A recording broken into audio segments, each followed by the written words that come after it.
Amy,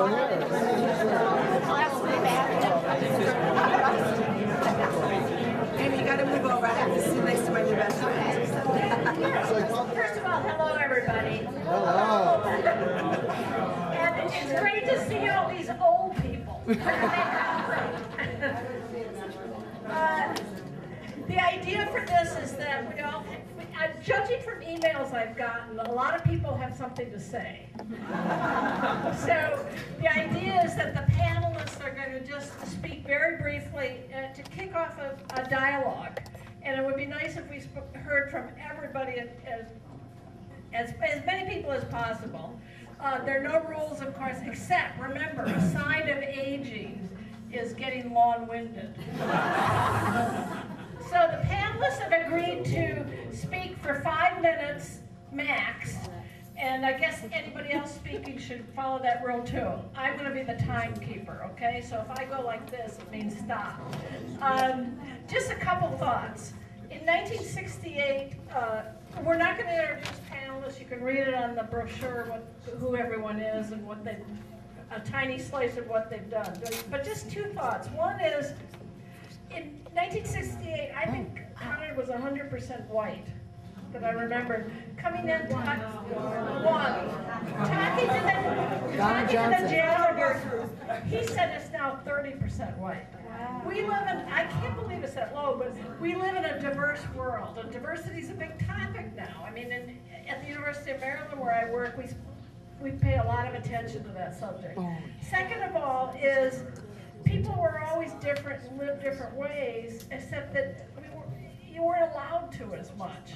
And I think that our generation saw an opening of what's acceptable, which is good. So with that, and remember, I'm going to be the timekeeper. We're going to start with Wendy. She looks ready. Yes. Like that. I'm speechless. I'm speechless. I can't start without first saying it is amazing to look out at everybody and see the same faces, except, you know, a little crinkly, whatever, but it's all sparkly, and we really do recognize each other for the most part, so I think that it's just amazing, and it's very powerful actually to be sitting up here looking at everyone. Also, the surprise of how many people actually came, because we had set it up for 15. So this is really very encouraging, and it's great. But our charge was to talk about certain areas, and I know mine was education. I've been in education my whole career. I must be the oldest one in this room because I am the longest winded, so I'm going to talk really fast. I need to tell you that for my entire career, I have been in education and have loved every minute of it. It's challenging, it's energizing, it's wonderful, it's frustrating every single day. But I am so passionate about how I feel about education and educating children that it's kept me going all these years, even though I think public education is in a bad way right now. So as I think about the things that I wanted to share with you and looking back at 1968 versus today, 1968, you could say we had that Ozzie and Harriet kind of look, not underneath, at least on the surface for so many of us. But now, having been in education for so long, I know that if you just dig down a little bit, there's all kinds of things. The kids that we were, pretty compliant compared to what goes on today. You know, maybe by the late 60s we were getting a little rambunctious, but for the most part, if a teacher said kneel down and let's check and see if your skirt touches the floor, we just kind of did it even if we were pissed. So, but today, as I look around our high schools, I see kids whose thongs are showing, and you have to attend to that, and the boys' pants are down to their tush, so of course you're seeing all of their underwear. You got the tattoos, and that's true. You got the tattoos, and you got the piercings, and you have all of that kind of thing. And yet, if you can look beyond that facade, there are good kids in there. And so how are we going to reach them? And that's, I think, our challenge today.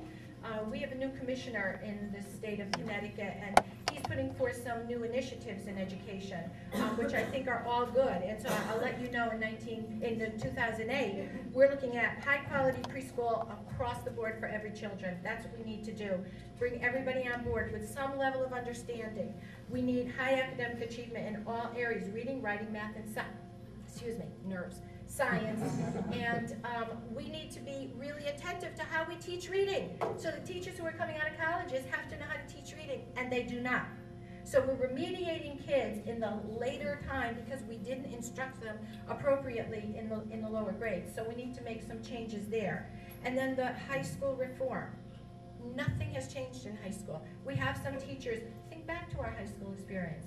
We have teachers who we connected with and we had a relationship with. Those are the ones whose names we remember and who changed our lives. Mr. Carithers, for me, forever will, I see him now in educational settings, and I still tell him he's my hero because he told me I could write, and because he wrote wonderful things on my paper. I'm sure every one of you, those who went to Mr. Lauer today, okay, you have those connections.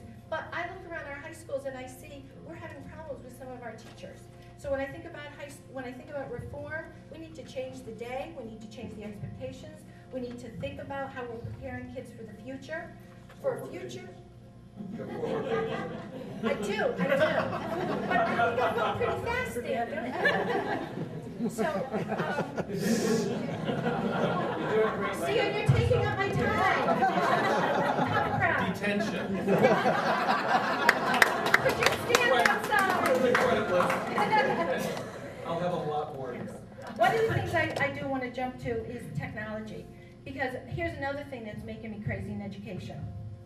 Our kids are connected to technology. And then look, up here somewhere, cell phones are prohibited.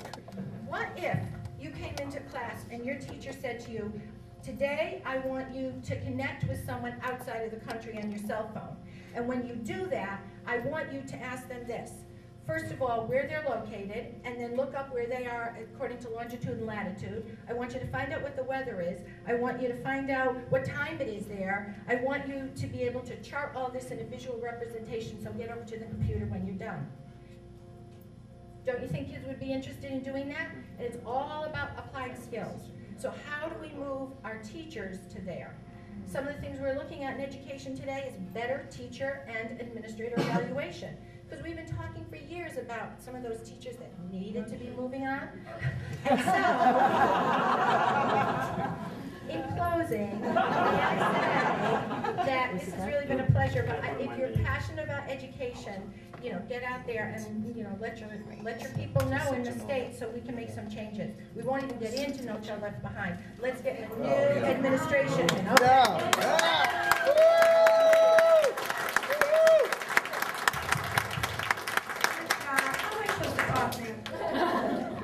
I was shocked that I was asked to be on this panel. Here I am. Anyways, I'm a social worker in Baltimore County, and I've been a social